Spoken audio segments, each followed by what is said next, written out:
Good morning student. आज के video में मैं आपको बताऊंगा लॉर्ड माउंटबेटन योजना के बारे में।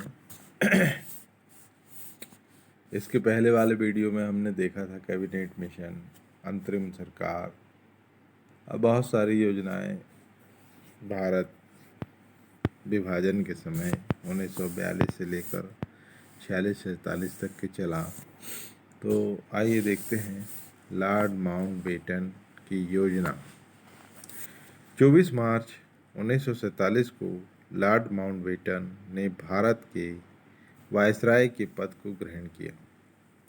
माउंटबेटन को ब्रिटिश शक्ति को भारत से समेटने के कार्य के लिए भेजा गया था, अतः उन्हें कुछ विशेष शक्तियां भी दी गई थीं।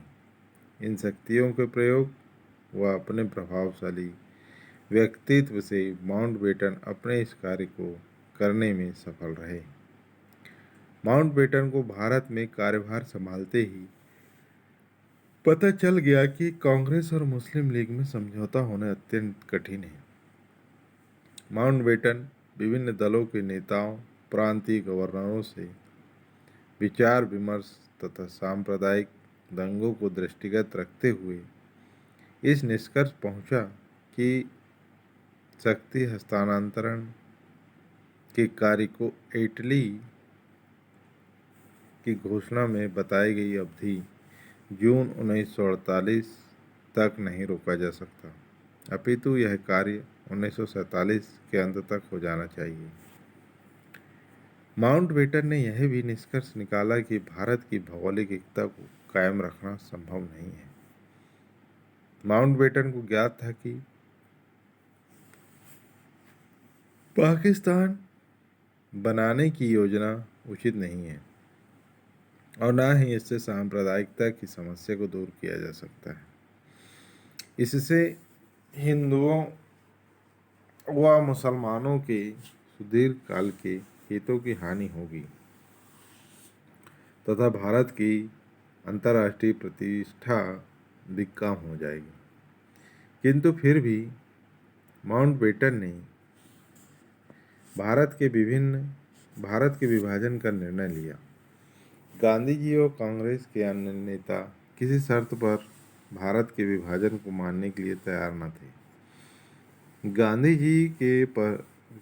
जी के भारतीय विभाजन को न मानने के कारण माउंटबेटन ने पंडित जवाहरलाल नेहरू व सरदार वल्लभ भाई पटेल को पाकिस्तान बनाने की आवश्यकता के विषय में समझाने का प्रयास किया।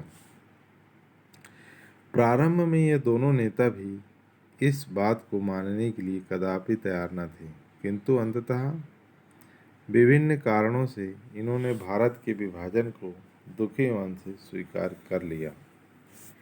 भारत में निरंतर सांप्रदायिक दंगे हो रहे थे। अंग्रेजों हिंदू व मुसलमानों को लड़ाकर शासन करना चाहते थे। माउंटबेटन ने भी यह स्पष्ट कर दिया कि ऐसी परिस्थितियों में अंग्रेजों को भारत में रुके रहने के लिए विवश होना पड़ेगा। भारत में निरंतर गृह युद्ध की स्थिति उत्पन्न होती जा रही थी।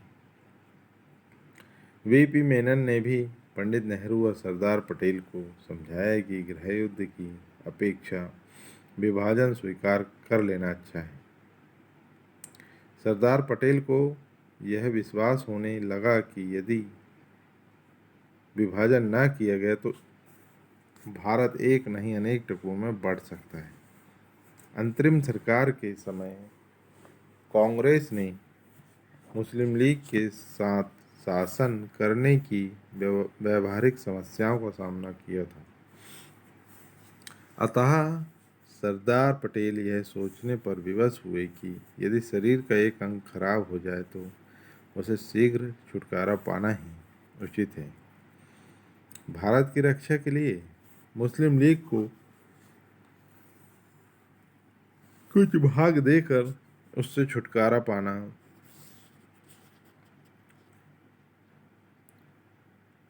ही उचित था। इसके साथ अंग्रेजों ने निरंतर मुसलमानों को ही प्रोत्साहित किया था। क्योंकि मुस्लिम लीग कांग्रेस विरोधी संस्था थी, अतः भारतीय नेता सोचते थे कि अंग्रेज मुस्लिम लीग को संतुष्ट किए बिना मानने वाले नहीं हैं।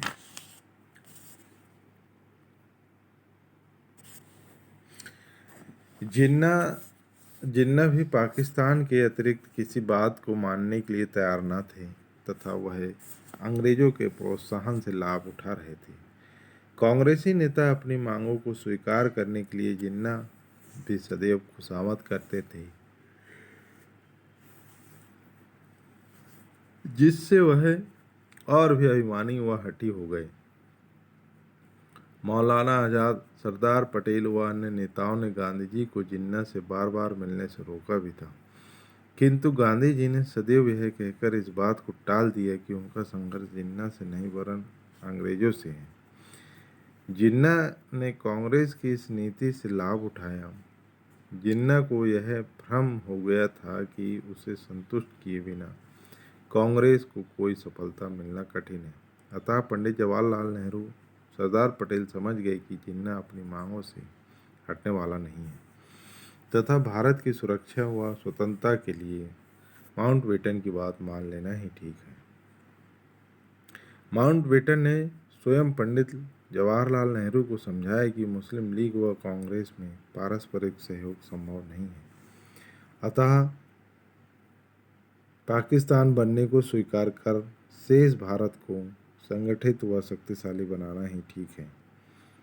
नेहरू को भी आभास हो रहा था कि विभाजन के अतिरिक्त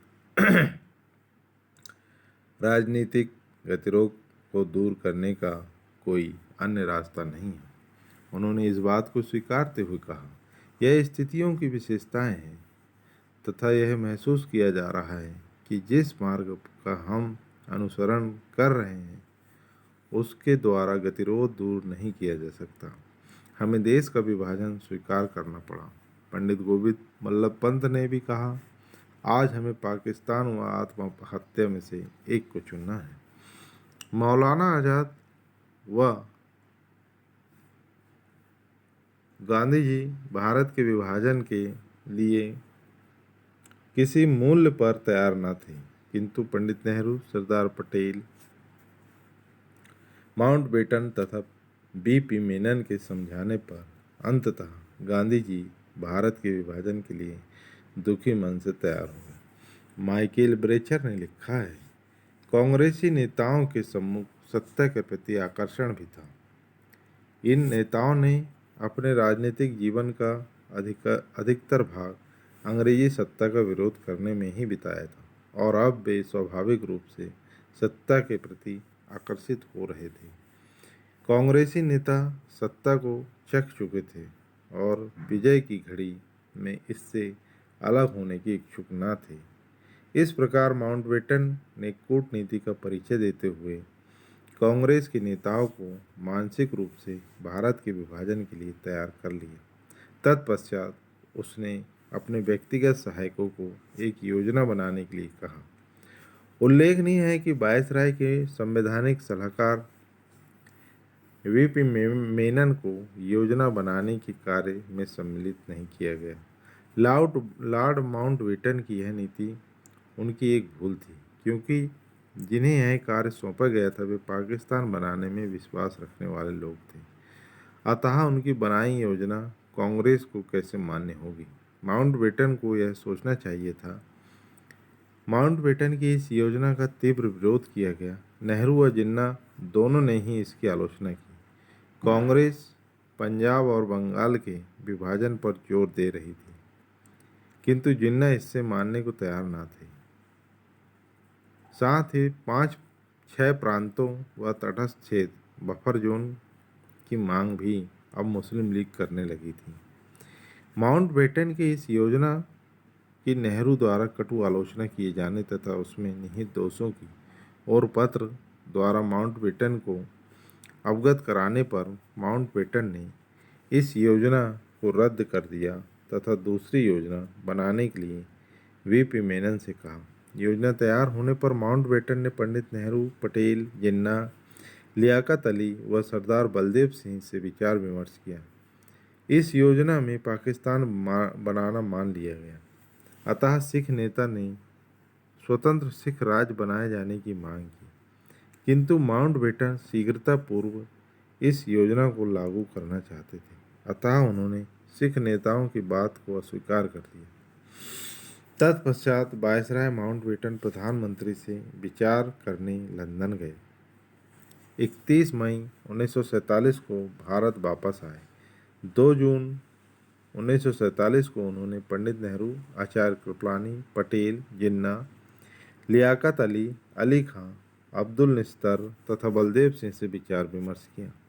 पंडित नेहरू ने पूर्णतः सहमत न होते हुए भी भारतीय हित को ध्यान में रखते हुए सहमति प्रदान की। कांग्रेस कार्य समिति ने भी इस योजना को स्वीकार कर लिया।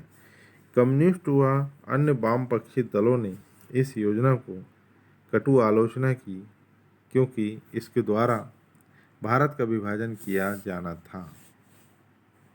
जिन्ना भी इस योजना से संतुष्ट नहीं थे, किंतु उन्हें चर्चिल का यह संदेश मिला कि यदि यह योजना उन्होंने स्वीकार न की तो पाकिस्तान का विचार समाप्त हो जाएगा, तो उन्होंने भी इस योजना को मान लिया। 3 जून 1947 को इस नई योजना के विषय में